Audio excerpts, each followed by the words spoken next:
welcome back to the show, I guess. We've got some political guy on this time, which is, I'm sure it's just gonna be great. Oh, I love talking about politics. Ugh, you would. It's how our country's run. We get a government, and we get to decide who goes in the government, and, like, what they should do to better our lives. But nobody actually knows what's best. Most people are just parroting whatever their parents drilled into their little heads as kids. Or they're spouting off the exact opposite of what their parents taught them out of rebellion. Oh, but you can look into the issues yourself, too. It's not all about parents.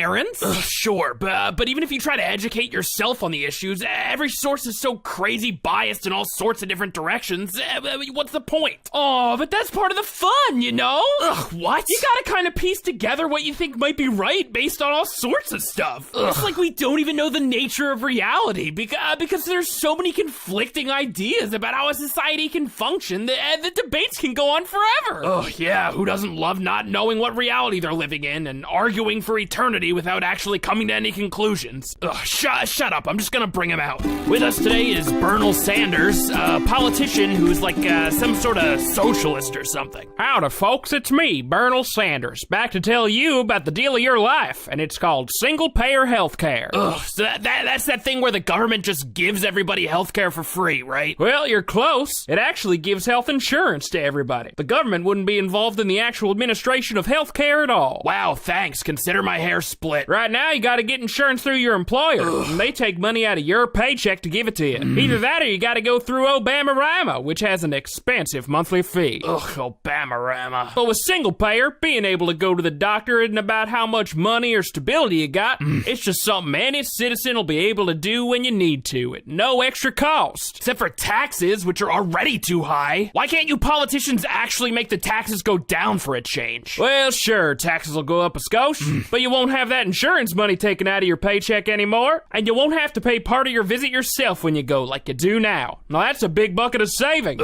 We don't want our folks going broke over being sick now, do we? But it's not that simple, BERNEL. Like, what about new innovations? The insurance companies are the whole reason the drug companies can charge so much for a pill, and the drug companies charging so much is how they have so much more money for research and development than other companies in other countries. Well, now that is true. Unfortunately, that money's spent researching and developing the drugs they think will be most profitable, not the ones that are most needed by the citizens. Like, for example, most cancer research is actually government funded. Insurance companies have a duty to their shareholders to keep making more and more money off you, and the drug companies do too. Maybe letting corporations take advantage of us and then just crossing our fingers they'll use the profits to help us out isn't actually the smartest way to drive medical innovation. Alright, fine, whatever. Are we done? Nah, no, there's a lot to wrap your head around when it comes to the vast interconnected ways that profit motives can incentivize folks to make choices that negatively affect the average citizen in certain sectors. But I want to thank you for having me on the program to talk about it. Yeah, I don't do the booking. Thanks for coming. Bye. Well, thanks for tuning in.